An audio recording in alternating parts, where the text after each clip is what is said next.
اس میں صدیق اکبر سے شروع کریں گے، وہی سب سے پہلی شخصیت ہے۔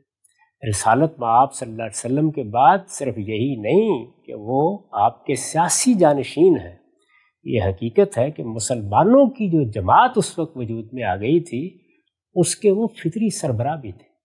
ان کے بارے میں سیدنا عمر نے یہ تبصرہ کیا ہے کہ ان کی شخصیت صحابہ میں ایسی شخصیت تھی کہ تقطع الاعناق ہے، ان کے سامنے سب کی گردن جھک جاتی تھی۔ اپنے علم، اپنے تقوی، رسالت مآب صلی اللہ علیہ وسلم کے ساتھ تعلق اور جو کچھ ان کی دین کے لیے خدمات ہیں اور دین میں جو انہوں نے سبقت اختیار کی، یہ سب چیزیں ان کو ایک بڑا ممتاز مقام دیتی ہیں۔ وہ اس پوری امت کے سب سے بڑے آدمی ہیں، اور رسالت مآب صلی اللہ علیہ وسلم کے بعد وہی ہیں جن کی طرف علم کے معاملے میں بھی رجوع کیا جائے گا اور سیاسی معاملات میں بھی مسلمانوں نے انہی پر اعتماد کیا۔ گویا وہ سب سے بڑے عالم بھی ہیں اور سب سے بڑے رہنما بھی ہیں۔ ٹھیک، وہ اس پوری ملت کے یا صحابہ کے زعیم ہیں۔ اس حیثیت سے بھی ہم یہ دیکھیں گے کہ انہوں نے کیا طریقہ اختیار کیا۔ میں تینوں چیزوں کے بارے میں آپ کو یہ بتاتا ہوں کہ کیا معاملات پیش آئے اور سیدنا صدیق نے اس میں کیا اقدام کیا۔ پہلی چیز کیا تھی، یعنی کتابت کے بارے میں کیا رائے قائم کی ہے۔ رسول اللہ صلی اللہ علیہ وسلم نے اس سے روک دیا تھا اور بہت سختی کے ساتھ روک دیا تھا، یہ کہا تھا کہ جو کچھ لکھا جا چکا ہے وہ بھی محو کر دیا جائے۔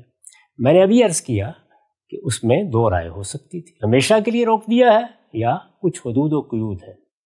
سیدنا صدیق کا طرز عمل بتاتا ہے کہ ان کی رائے دوسری تھی، یعنی وہ یہ سمجھتے تھے کہ یہ قرآن مجید کی حفاظت کو سامنے رکھ کر ہدایت کی گئی ہے، یہ کوئی ابدی حکم نہیں ہے، لہٰذا رسول اللہ صلی اللہ علیہ وسلم کا علم یا آپ کی سیرت اگر خود آپ کی زبان سے بیان ہوئی ہے اور میں اس میں سے کسی چیز کو بات بیان کر سکتا ہوں، کوئی دوسرا بیان کر سکتا ہے، اگر اس کو ہم تحریر بھی کر لیں، اس کو اب لکھ بھی لیں، جبکہ قرآن مجید ہر لحاظ سے محفوظ ہو چکا ہے، اس کی ترتیب و تدوین پایہ تکمیل کو پہنچ گئی ہے، اب کوئی اندیشہ، کوئی خدشہ باقی نہیں رہا، تو اس میں کوئی حرج نہیں۔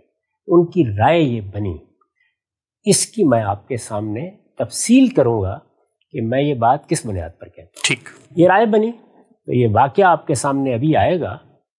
انہوں نے ایک مجموعہ خود مرتب کرنے کا فیصلہ کر لیا، سیدنا ابوبکر نے خود، سیدنا صدیق نے خود۔ اچھا، کتنی بڑی بات تھی اور کتنا غیر معمولی فیصلہ ہے، یعنی اندازہ کریں کہ اگر ہمارے پاس قرآن مجید اور سنت کے بعد رسول اللہ صلی اللہ علیہ وسلم کے علم و عمل کی یا آپ کی سیرت کی روایات کا ایک مجموعہ ایسا ہوتا جس کی تصنیف سیدنا صدیق نے کی ہو تو کیا اہمیت ہوتی اس کی۔ کوئی راوی نہیں بیچ میں براہ راست، اور راوی بیچ میں نہیں ہے، اور راوی کون ہے؟ سیدنا صدیق، صدیق خود۔ سیدنا صدیق نے وہ مجموعہ مرتب کرنے کا فیصلہ کیا۔ یہ معلوم ہوتا ہے کہ اس میں ان کی اپنی روایتیں بھی ان کے پیش نظر تھیں، یعنی جو انہوں نے براہ راست سنا اور جو انہوں نے دوسرے صحابہ سے سن کر لکھ رکھا ہوا تھا، اور انہیں پورا اطمینان تھا کہ یہ بات مجھ تک ٹھیک پہنچی ہے۔ میں اس سے پہلے یہ عرض کر چکا ہوں کہ صحابہ اس کا اہتمام کرتے تھے کہ ہم اگر کاروبار کے لیے جا رہے ہیں یا کسی اور کام میں مصروف ہے تو ہمارا کوئی ساتھی، ہمارا کوئی پڑوسی، ہمارا کوئی دوست موجود رہے، اور رسالت مآب صلی اللہ علیہ وسلم کی طرف سے اگر کوئی بات کہی جائے، آپ کے علم و عمل کا کوئی خاص پہلو سامنے آئے تو وہ ہم تک پہنچ جائے۔ اس طریقے سے گویا حضور کی زندگی میں بھی روایت بالواسطہ ہو جاتی تھی۔ سیدنا عمر کے بارے میں یہ بیان کر چکا ہوں کہ انہوں نے اس کا خصوصی اہتمام کیا، تو سیدنا صدیق نے ایک مجموعہ ترتیب دیا۔ یہ معلوم ہوتا ہے کہ اس میں قریباً 500 روایتیں تھیں۔ اچھا، آپ اندازہ کر سکتے ہیں کہ یہ کم و بیش اتنا ہی بڑا مجموعہ ہوتا جیسے کہ ہمارے پاس حدیث کی اولین کتاب موطا امام مالک، اتنا ہی بڑا مجموعہ ہوتا۔ یہ انہوں نے ترتیب دے دیا۔ اس کو ترتیب دینے کے بعد انہوں نے اپنی بیٹی سیدہ عائشہ سے کہا کہ اسے رکھ لو۔ یہ مجموعہ ترتیب دینا، اس کے لیے روایات کو جمع کرنا، یہ بتا رہا ہے کہ ان کی رائے یہی بنی کہ اب اس میں حرج نہیں۔ گویا وہ حکم ابدی نہیں تھا، وہ حکم ابدی نہیں تھا۔ ہم اگر یہ محسوس کریں کہ اب کوئی اندیشہ نہیں، کوئی خدشہ نہیں، تو اس علم کو، اس تاریخ کو محفوظ ہونا چاہیے۔ یعنی فطری تقاضا تو ہر بڑی شخصیت یا ہر بڑے واقعے کا یہی ہوتا ہے کہ اس کی تاریخ محفوظ ہو، اسے لکھا جائے، اس کو بیان کیا جائے، فطری بات یہی ہے۔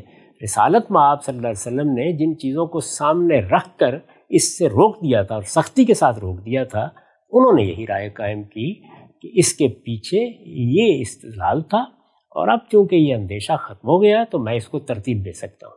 یہ اس اقدام سے واضح ہو گیا۔ اب ذرا روایت سنیے، یہ میں تذکرۃ الحفاظ سے آپ کے سامنے رکھ رہا ہوں۔ یہ آپ جانتے ہیں کہ امام ذہبی کی تصنیف ہے۔ کہتے ہیں کہ سیدہ عائشہ نے بیان کیا، قالت عائشہ جمع ابی الحدیث عن رسول اللہ صلی اللہ علیہ وسلم۔ سیدہ بیان کرتی ہیں کہ میرے والد یعنی سیدنا صدیق نے رسول اللہ صلی اللہ علیہ وسلم کی حدیثوں کی ایک کتاب جمع کی، احادیث کا ایک مجموعہ ترتیب دیا۔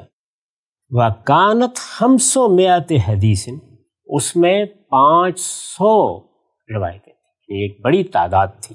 فَبَاتَ لَيْلَتَهُ يَتَقَلَّبُ كَثِيرًا، یہ مجموعہ ترتیب دینے کے بعد انہوں نے اس کو میرے حوالے کیا، اور پھر پوری رات میں نے دیکھا ان کی اس طرح گزری، کروٹیں بدل رہے ہیں، یعنی سو ہی نہیں سکے، ایک اضطراب، ایک پریشانی میں نے دیکھی۔ قالت فغمنی، مجھے بڑی تشویش ہوئی۔ فقلت، میں نے پوچھا اتتکلب لشکوی اور لشیء بلغک، ابا جان آپ کو کوئی تکلیف ہوئی ہے، کوئی ایسی چیز ہے جو آپ کے لیے اضطراب کا باعث بن رہی ہے، یا کوئی اطلاع ایسی پہنچی ہے کہ آپ اس طرح کروٹیں بدلتے رہے ہیں؟ فلم اصبح، یہ بات میں نے پوچھی، کوئی اس وقت انہوں نے جواب نہیں دیا، لیکن جب صبح ہوئی قال، تو انہوں نے مجھے کہا کہ بیٹی ذرا وہ حدیثوں کی کتاب لے آؤ، التی عندک، وہ حدیثوں کی کتاب لے آؤ جو تمہارے پاس میں نے رکھوائی ہے۔ فجئتہ بہا، میں وہ کتاب لے آئی۔ فدا بنار فحرکہا، انہوں نے کتاب ہاتھ میں پکڑی، آگ منگوائی اور کتاب جلا دی، اس کو نظر آتش کر دیا۔ یعنی پہلے یہ رائے قائم کی کہ روایتیں لکھی جا سکتی ہیں، ایک پوری کتاب 500 روایتوں کی ترتیب دی، اس کو رکھا، بیٹی کے حوالے کیا، پھر رات اضطراب میں رہے، صبح اس کو جلا دیا۔ کہتی ہیں فقلت، میں نے کہا لما حرقتا، ابا جانا آپ نے اس کو کیوں جلا دیا؟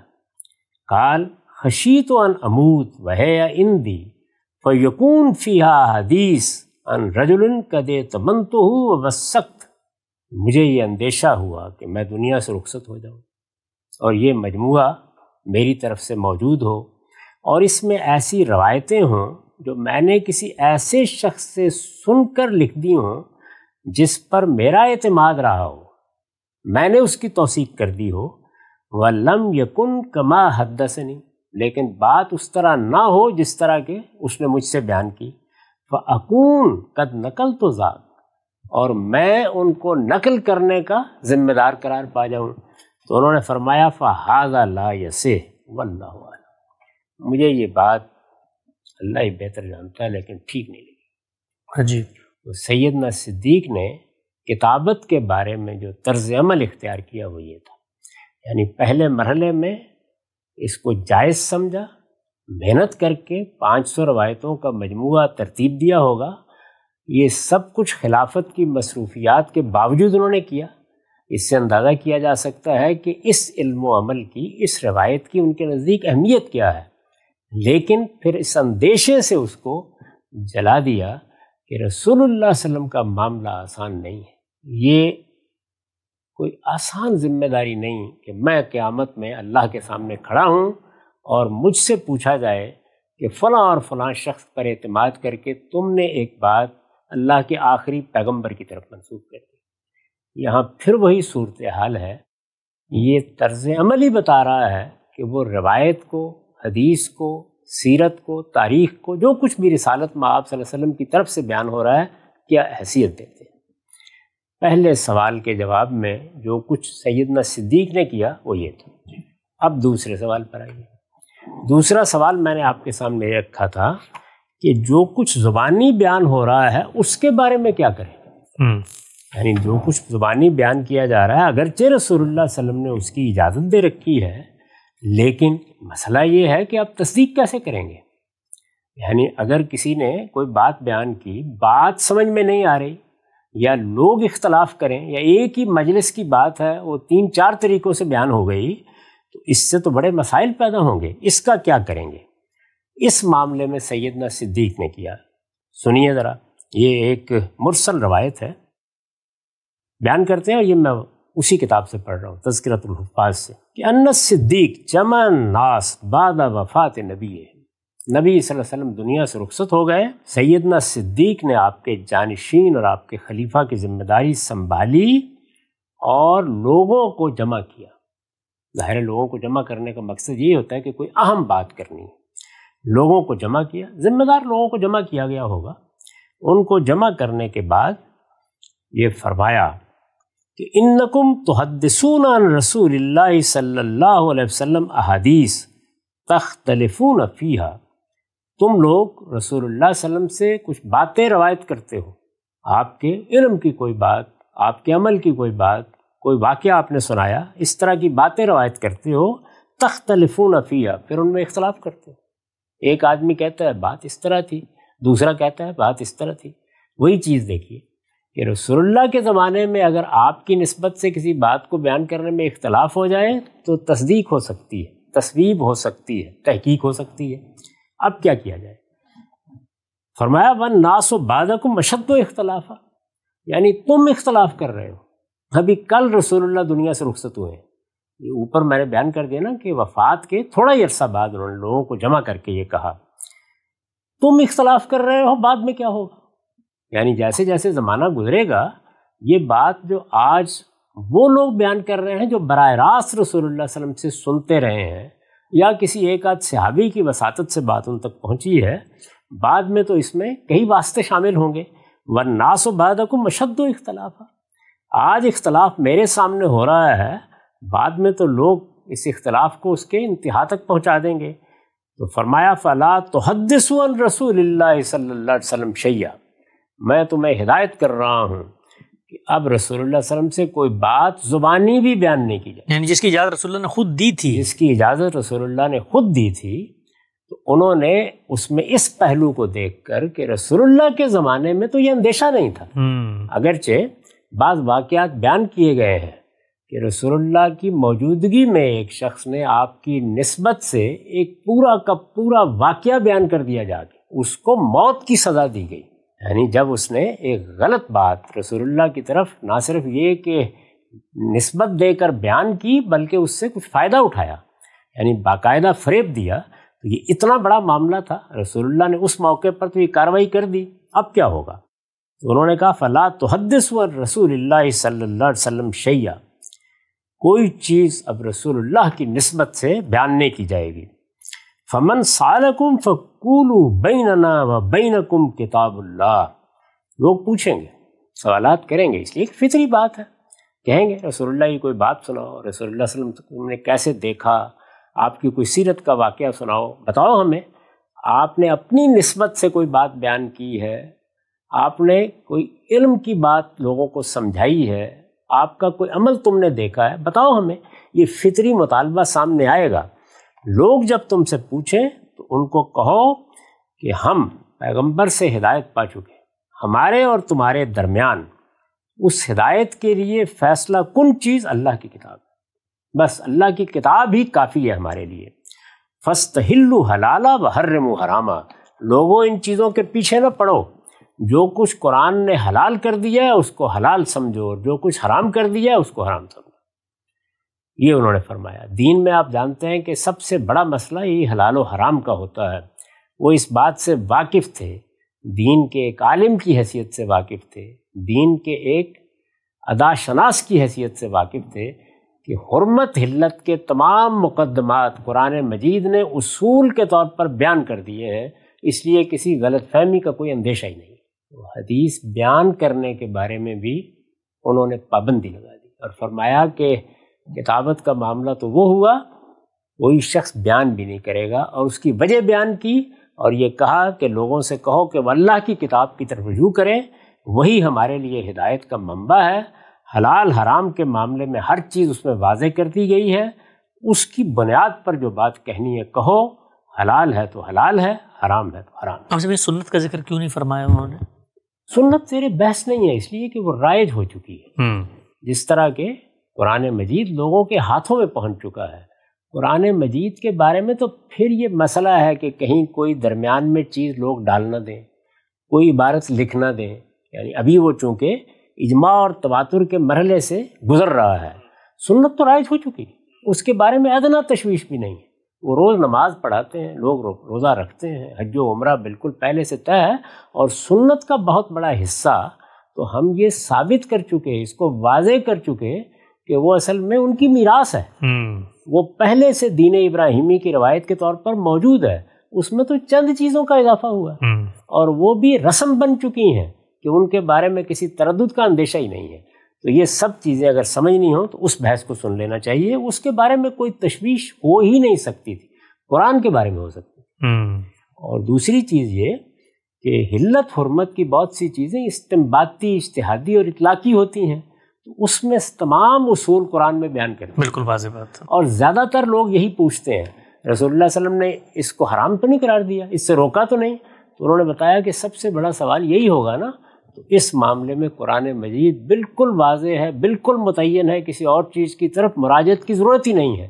یعنی حلال و حرام کے اصول قرآن نے ایسے بیان کر دیے ہیں کہ اب اس باب میں نہ سنت کی طرف دیکھنے کی ضرورت باقی رہی ہے نہ کسی اور چیز کی طرف۔ ٹھیک، تو یہی بات انہوں نے اس موقع کے اوپر کہی۔ یہ دوسرے سوال کے بارے میں ان کا طرز عمل تھا۔ تیسرا مسئلہ کیا تھا؟ تیسرا مسئلہ یہ تھا کہ اس سب کچھ کے باوجود جو کچھ پھیل چکا ہے، جو کچھ بیان ہو چکا ہے، یا کسی موقع پر کوئی سوال پیدا ہوتا ہے اور کوئی چیز سامنے آ جاتی ہے، تو اب کیا کرنا ہے؟ یعنی کیا ہم کوئی شخص بیان کرے گا تو اس کو مان لیں گے، یا ایک دوسرا پہلو بھی ہو سکتا ہے کیا ہر حال میں انکار کر دیں گے کہ نہیں ہم تو یہ بات سننے کے لیے تیار نہیں ہیں؟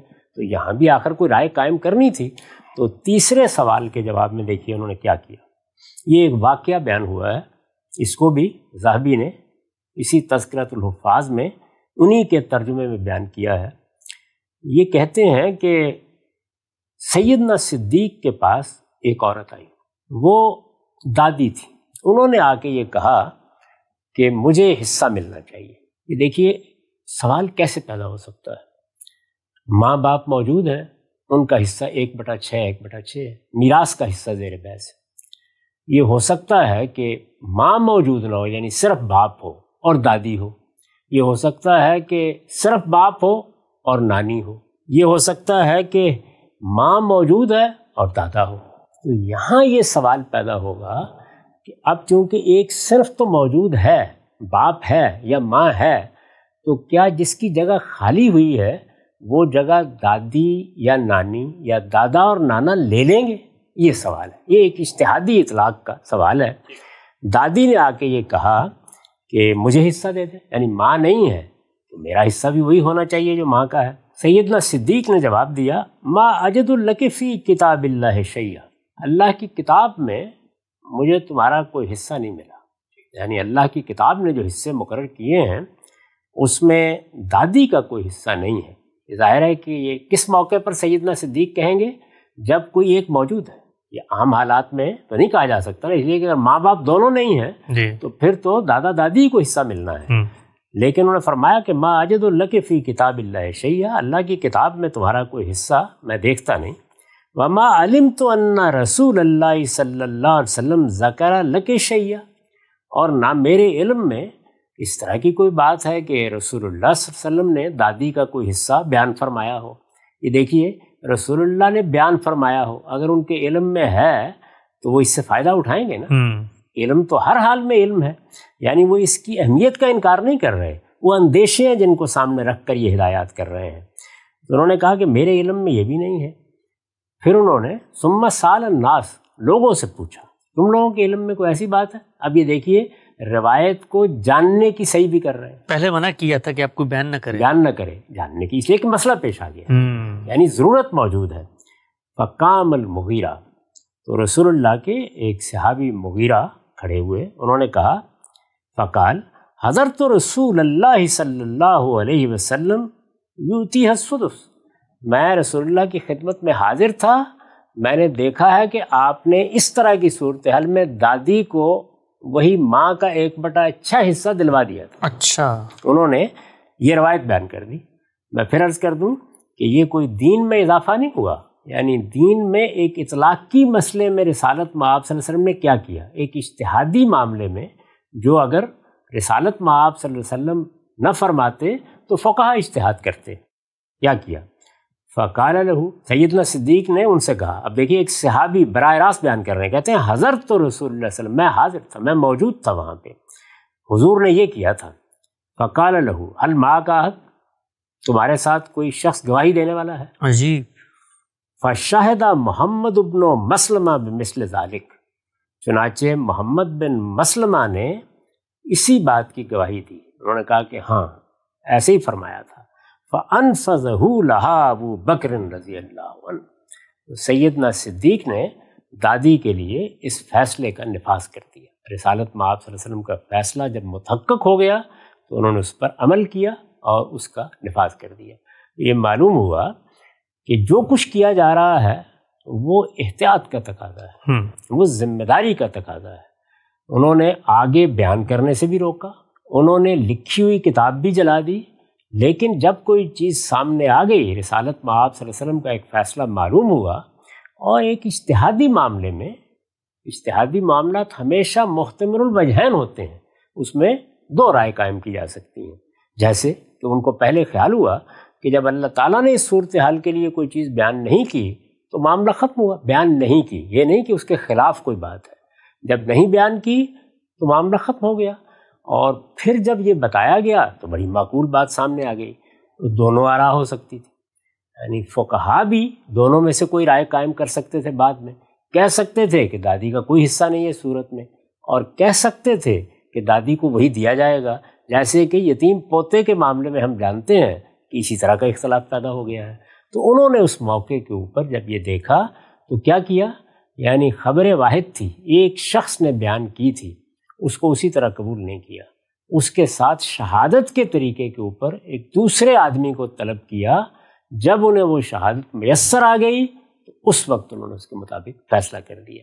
اس سے یہ معلوم ہوا کہ ان کے ہاں اگر کوئی دین کا مسئلہ ہے، اہمیت رکھنے والی بات ہے، اس میں کسی کا حق تلف ہونے کا اندیشہ ہے یا حق ملنے کا معاملہ ہے، یہ ان کی ذمہ داری ہے کہ وہ حقوق دلوائیں. اس میں اگر کوئی چیز سامنے آتی ہے تو وہ روایت کو محض اس لیے قبول نہیں کریں گے کہ ایک صحابی بیان کر رہا ہے، درحالے کہ صحابی کے بارے میں یہ اندیشہ نہیں ہے کہ وہ کوئی غلط بات اللہ کے پیغمبر کی طرف منسوب کرے گا. اور یہ آگے چل کے میں بتاؤں گا کہ بعد میں ہر تحقیق سے یہ بات ثابت بھی ہوئی، لیکن غلطی لگ سکتی، ایک بات کو سننے سمجھنے میں خطا ہو سکتی ہے.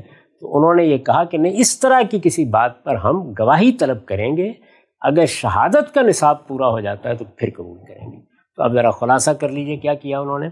یعنی اس بات کو انہوں نے مان لیا کہ روایت کو لکھنے سے رسالت مآب صلی اللہ علیہ وسلم نے لاریب منع فرمایا ہے، لیکن یہ ممانت ابدی نہیں ہے، اس کا تعلق حالات سے ہے. یہ بعض چیزوں کے اندیشے سے ممانت کی گئی ہے. ایسی صورت نہ رہے تو ہم یہ کر سکتے ہیں، لیکن پھر یہ ذمہ داری خود لینے سے انکار کر دیا کہ میں کسی بات کو بیان کروں اور وہ بات غلط نکلے، میں یہ ذمہ داری لینے کے لیے تیار نہیں ہوں. اور جو کچھ انہوں نے ترتیب دیا تھا اس کو جلا دیا. کوئی شخص زبانی روایت بیان کرے، رسول اللہ نے اجازت دی تھی. میں نے عرض کیا کہ اس میں بھی دو امکانات پیدا ہو گئے تھے. اختلاف پیدا ہونے کو سامنے رکھ کر انہوں نے یہ کہا کہ اب کوئی بیان نہیں کرے گا، اور لوگوں پر پابندی لگا دی. اور اگر کسی چیز کو بیان کرنا ضروری ہوا یا سننا ضروری ہوا، یا وہ ایسی بات ہے کہ جس میں ان کی جو ذمہ داری ہے ایک حکمران کی حیثیت سے مدد مل رہی ہے اور وہ اللہ کے پیغمبر کا علم ہے، تو شہادت کے نصاب کے تحت اس کو قبول کیا، محض ایک آدمی کی روایت کو قبول نہیں کیا. یہ خلاصہ ہے سیدنا صدیق رضی اللہ عنہ کے طرز عمل کا، جو میں نے ان شواہد کے ساتھ آپ کے سامنے رکھ دیا ہے۔ اس کے بعد اب ہم دیکھیں گے کہ دوسرے خلیفہ خود سیدنا صدیق کے جانشین سیدنا عمر نے اپنے زمانے میں کیا طریقہ اختیار کیا۔ اچھا، نقطہ واضح ہوا کہ سیدنا صدیق کا جو کا پورا طرز عمل ہے وہ اس تاریخی ذخیرے کو تاریخی ذخیرے کی حیثیت سے ہی دیکھ رہے ہیں، اور ساتھ آپ صلی اللہ علیہ وسلم نے جو اقدامات کیے اس کے بارے میں ان کا طرز عمل بھی اسی کی موافقت میں سامنے آ رہا ہے۔ ایک ضمنی توضیح ہم سب نقطہ، حدیث کی کتابوں میں خود سیدنا ابوبکر کی نسبت سے روایتیں بیان ہوتی ہیں، درجنوں کی تعداد میں ہیں۔ مثال کے طور پر بڑی مشہور روایت ہے الائمۃ من قریش، انہی کی نسبت سے انہوں نے بیان کی، تو خود اپنی زندگی میں بھی انہوں نے مختلف روایتیں بیان کرتے رہے۔ وہ کوئی شک نہیں انہوں نے بیان کی، بلکہ 40-50 یا اس سے کچھ زیادہ روایتیں اس وقت حدیث کی کتابوں میں ان سے منقول ہیں۔ اسی لیے تو میں نے عرض کیا کہ ایک چیز ہے بیان کرنا، جو کچھ بیان ہو چکا ہے، معلوم ہے یا ضرورت پڑ گئی ہے، تو یہ نہیں کہ وہ اس کو کوئی ناجائز چیز کہہ رہے ہیں۔ بیان کیا، انہوں نے بھی بیان کیا اور دوسرے صحابہ نے بھی، اگر ضرورت ہے تو بیان کیا، لیکن یہ عمومی ایشو ہو جائے، ہر جگہ باتیں بیان ہو رہی ہیں، ہر جگہ لوگ مجلس لگا کے بیٹھے ہوئے ہیں، اس سے انہوں نے روک دیا۔ تو روایت بیان کرنا کوئی ممنوعات کی چیز اصلاً نہیں ہے، یہ جو کچھ ہو رہا ہے سد ذریعہ کے اصول پر، پریکاشنری میجر، ہم یعنی گویا یہ چیز پیش نظر ہے کہ ہم ایک کام کریں، وہ خیر کا کام ہے اور اس سے دین کو کوئی نقصان پہنچ جائے۔ میں جس چیز کو واضح کر رہا ہوں وہ یہ ہے کہ اگر دین کا کوئی عقیدہ اور کوئی عمل اس روایت میں اصلاً بیان ہوتا ہے، مستقل بذات طریقے سے بیان ہوتا ہے، تو پھر تو اس طرز عمل کی کوئی توجیہ نہیں کی جا سکتی۔ یہ وہ کیسے کہہ سکتے ہیں پھر کہ نہ بیان کرو؟ یہ کیسے کہہ سکتے ہیں کہ اس کو نہ لکھا جائے؟